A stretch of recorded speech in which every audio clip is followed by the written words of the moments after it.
Bonjour, bonjour. Vous pouvez mettre votre commentaire, mettre votre nom pour montrer que vous êtes là. Peut-être votre ville, votre village d'où vous êtes. Vous êtes ici à Zimmerbach. Bonjour Gilles, sois le bienvenu en ce jour.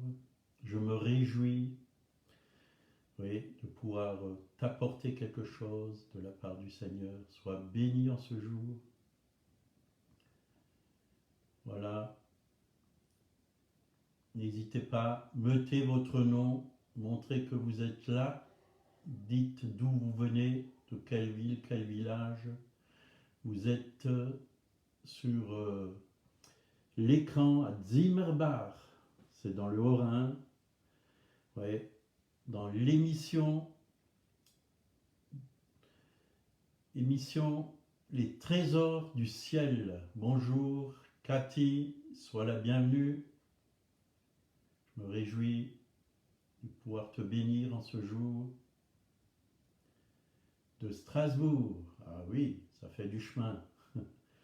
Mais la parole de Dieu n'est pas bloquée sur Colmar, elle va partout sur toute la surface de la terre.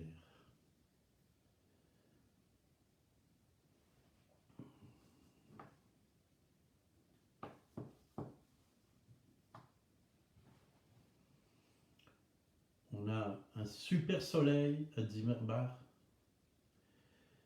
et une belle fraîcheur là dehors, ça fait du bien. Ça fait du bien.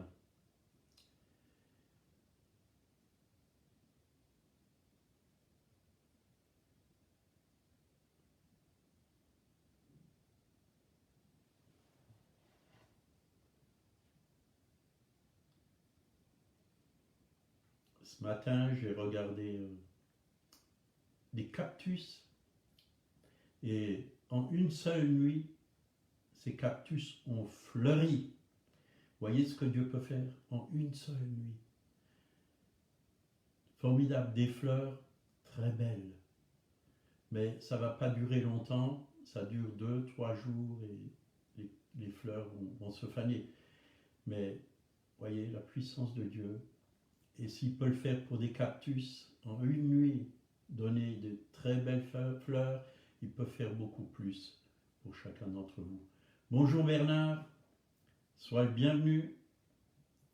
Que Dieu te bénisse, toi, ton épouse, ton fils. Soyez bénis. Voilà, on va commencer cette émission. Donc, les trésors du ciel, partie 5. Nous continuons sur ce thème et ce matin, je vais parler particulièrement sur des temps de rafraîchissement. On a besoin de rafraîchissement. Pour commencer, on va prier. Seigneur Jésus, merci pour ta parole. Elle est la vérité. Qu'elle puisse ce matin pénétrer nos cœurs au plus profond de nous-mêmes et qu'elle puisse vraiment être semée comme une graine qui va porter du fruit. Oui, dans cette vie, mais aussi pour l'éternité. Que ton nom soit loué, que ton nom soit béni, que ton nom soit adoré. Tu es grand, Seigneur, tu es le roi des rois, tu es le Seigneur des seigneurs, tu es sur le trône, tu règnes et tu nous fais régner avec toi. Oui, parce que tu nous as fait asseoir avec toi dans les lieux célestes en Christ, Seigneur. Oui, merci parce que tu as fait de nous des sacrificateurs et des rois. Nous sommes dans ton royaume, à toi la gloire. Cette journée t'appartient. Merci de nous l'avoir donné. C'est une grâce, c'est une bénédiction. Au nom de Jésus. Amen. Voilà. Des temps de rafraîchissement. Acte 3, verset 19 à 21. Déjà, je veux vous dire que les actes des apôtres ne sont pas finis. L'Église, le corps de Christ, continue à vivre les miracles de Dieu, les conversions, les guérisons, les délivrances, les bénédictions. Ça continue. Donc, acte 3, 19 à 21. Repentez-vous donc et convertissez-vous pour que vos péchés soient effacés, afin que des temps de rafraîchissement viennent de la part du Seigneur, et qu'il envoie celui qui vous a été destiné, Jésus-Christ, que le monde doit recevoir jusqu'au temps du rétablissement de toutes choses, dont Dieu a parlé anciennement par la bouche de ses saints prophètes d'autrefois. Donc, repentez-vous. Ce n'est pas quelque chose qu'on fait une fois pour toutes dans notre vie, quand on a fait du mal, quand on a mal parlé, quand on a critiqué, quand on a fait du mal, le Saint-Esprit nous convainc toujours de péché, de justice et de jugement. La repentance, c'est tous les jours.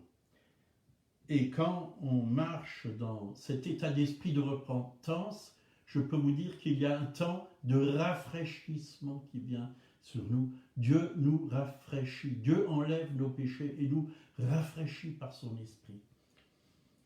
On en a vraiment besoin. Donc,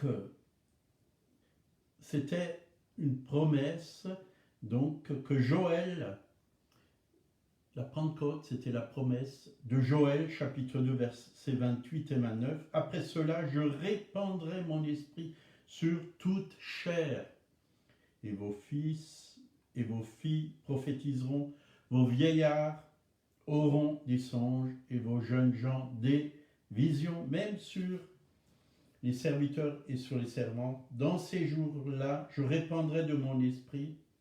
Donc, Dieu répand aujourd'hui son Esprit Saint sur toute la surface de la terre. Il y a une grande effusion du Saint-Esprit.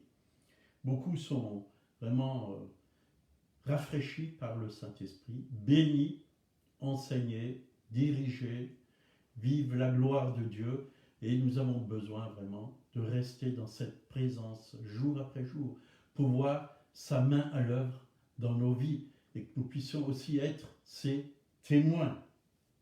Et vraiment, le Saint-Esprit, c'est comme une douche qui nous lave, qui nous purifie, oui, qui nous sanctifie, oui, qui nous garde dans la sainteté, qui nous arrose chaque jour, quotidiennement. On a besoin de ça. Alléluia. Donc, Deutéronome 11, 13 et 14, il arrivera donc que si vous obéissez à mes commandements, que je vous donne aujourd'hui, d'aimer l'Éternel, votre Dieu, et de le servir de tout votre cœur et de tout votre âme, je donnerai en son temps la pluie à votre pays, pluie de la première et de la dernière saison, et tu recueilleras ton froment, ton mou et ton huile. Voyez là, nous voyons pas seulement la pluie de la première saison, mais aussi de l'arrière-saison. Les deux pluies en même temps. On est à la fin des temps où Dieu donne ces deux pluies. Et ça, c'est vraiment un rafraîchissement. L'onction monte, l'onction grandit dans le cœur des croyants, dans le cœur de l'Église qui vit vraiment dans la foi au Fils de Dieu. L'onction grandit et nous avons besoin de cette onction. On a vraiment besoin de marcher sous cette onction, avec cette onction, pour que nous puissions voir la gloire de Dieu, pour que les malades puissent être guéris, les captifs puissent être délivrés, pour que nous puissions voir vraiment des vies totalement transformées, oui, par la conversion en Jésus-Christ. Donc, on a lu temps de repentance. La repentance, donc comme je l'ai dit avant, c'est pas une fois pour toutes dans notre vie. Elle doit se faire chaque fois que le Saint-Esprit nous montre que nos pensées, nos paroles, nos actes ne sont pas en accord avec la volonté de Dieu. Chaque jour, oui, on peut se remettre devant le Seigneur et dire « Seigneur, oui, là j'ai fauté, là j'ai fait quelque chose qui n'est pas à ta gloire, là j'ai mal pensé, Seigneur, sur cette personne, j'ai critiqué, je me repens. » Donc, qu'est-ce que la repentance? En grec, définition de métanoïa. Donc, changement de mentalité ou d'intention. Le mot repentance vient de deux mots grecs. Premier, méta, qui signifie changement, et noia, qui signifie entendement. Ou encore changement. renouvellement de l'intelligence ou de la pensée. Et c'est vrai qu'on a besoin que nos pensées soient transformées. Vous voyez, avant, on pensait comme les gens du monde. Pendant plusieurs années, on ne connaissait pas le Seigneur et on pensait comme les gens de ce monde. Mais quand le Saint-Esprit vient dans nos vies, quand nous nous donnons au Seigneur, que nous repentons, que nous convertissons, on a besoin d'un renouvellement de l'intelligence. Romains 12, verset 2. Ne vous conformez pas au siècle présent, mais soyez transformés par le renouvellement de l'intelligence, afin que vous discerniez quelle est la volonté de Dieu, ce qui est bon, agréable et parfait. C'est vrai que Dieu veut changer notre façon de penser. Oui, nous devons penser comme Dieu pense. Et en lisant la parole de Dieu, parce que la parole de Dieu, la Bible, c'est la pensée de Dieu. Et en lisant la Bible, nous nous imprégnons de cette pensée de Dieu, pour que nous puissions fonctionner comme Dieu fonctionne, voir comme Dieu voit, parler comme Dieu parle, agir comme Dieu agit. Et Jésus est l'exemple parfait. Il est l'image du Dieu invisible. Il a été envoyé sur cette terre pour vraiment être notre exemple parfait. Qu'est-ce que la conversion? Le mot conversion traduit du grec épistréphos, qui veut dire se détourner de, revenir à, changer de direction. Vous voyez, on change totalement de direction. On se tourne pour marcher vraiment dans un chemin tout neuf, le chemin de Dieu. Psaume 92, verset 10, comme on parle de temps de rafraîchissement, tu me donnes la force du buffle, je suis arrosé d'une huile fraîche. Tu me donnes la force du buffle. Vous voyez, Dieu nous donne des forces nouvelles pour chaque jour. Je suis arrosé, arrosé. Vraiment, c'est comme la pluie qui nous arrose d'une huile fraîche. L'huile, dans la Bible, c'est le symbole du Saint-Esprit. On a besoin du Saint-Esprit. On a besoin de cette nouvelle Pentecôte, jour après jour. Marcher, oui, dans cette nouvelle Pentecôte. La Pentecôte, oui, ça a commencé il y a à peu près 2000 ans, mais ça continue aujourd'hui. Une nouvelle Pentecôte, une nouvelle onction fraîche. C'est ce qu'on a besoin.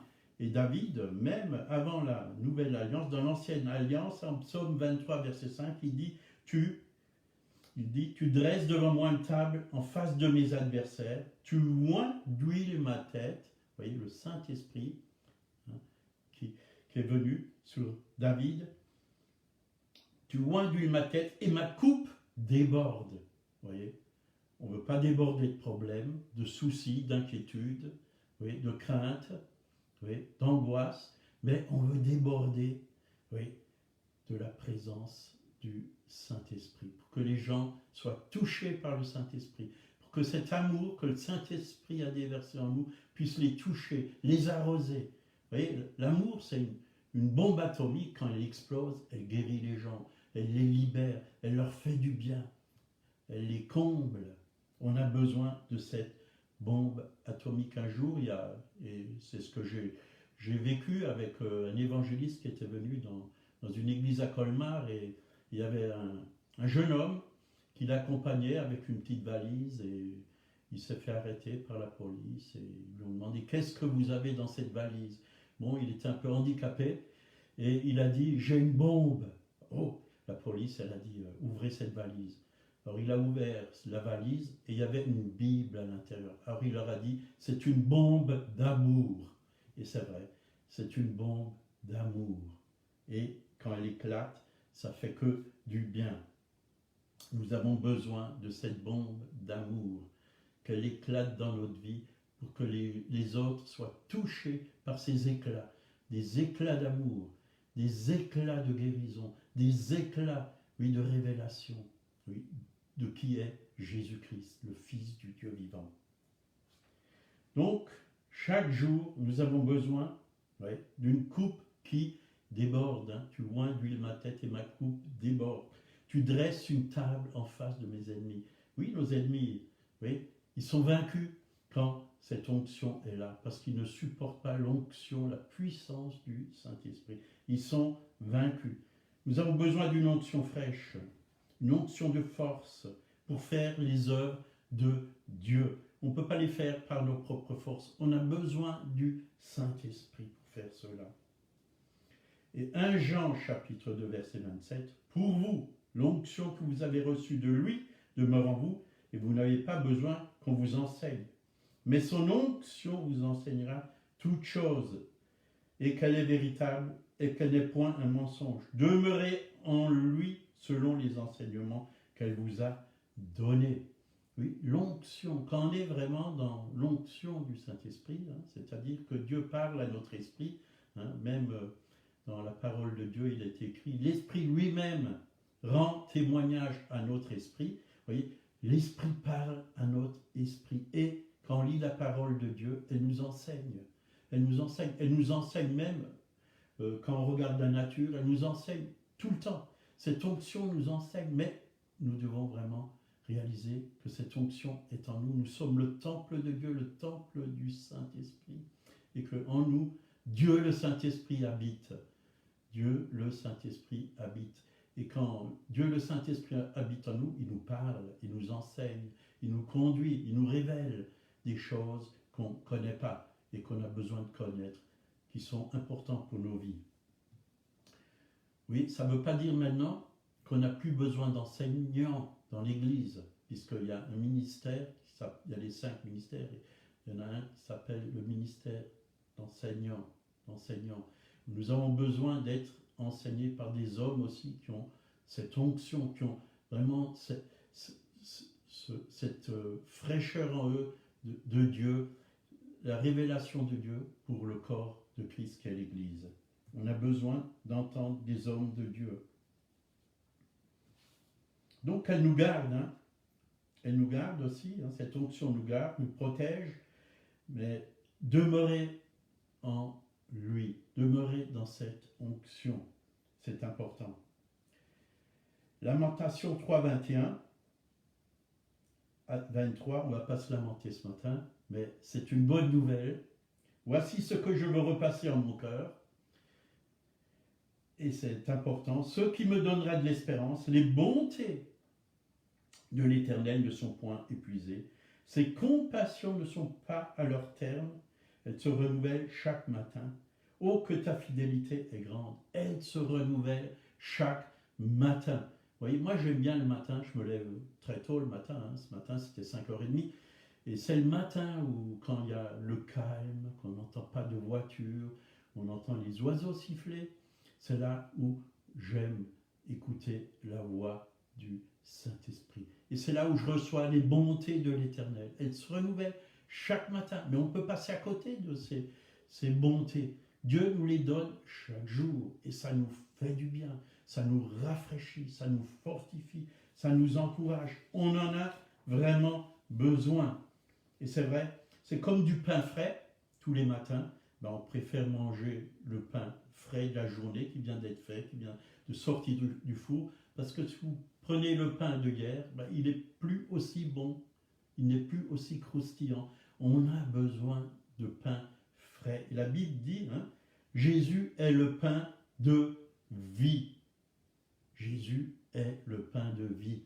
L'homme ne vivra pas de pain seulement, mais de toute parole qui sortira de la bouche de Dieu. La parole de Dieu, vraiment, elle sort de sa bouche, Et la bouche de Dieu, c'est le Saint-Esprit en nous. Nous devons écouter ce que Dieu dit à l'Église, ce que l'Esprit dit à l'Église aujourd'hui. Aujourd'hui, Dieu parle. Dieu veut vous parler aujourd'hui. Et il sait ce qui est bon pour vous.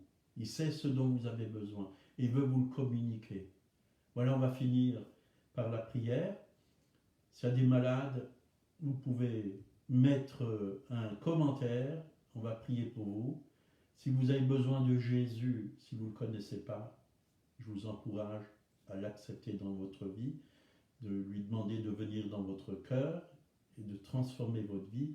Il a payé à la croix pour vos péchés, il a payé pour vos maladies, Il veut se révéler à vous, il veut être votre sauveur et celui qui vous guérit et celui qui vous conduit. Il veut être votre berger, il veut pardonner tous vos péchés, il veut vous transformer comme il l'a fait pour moi et pour beaucoup d'autres.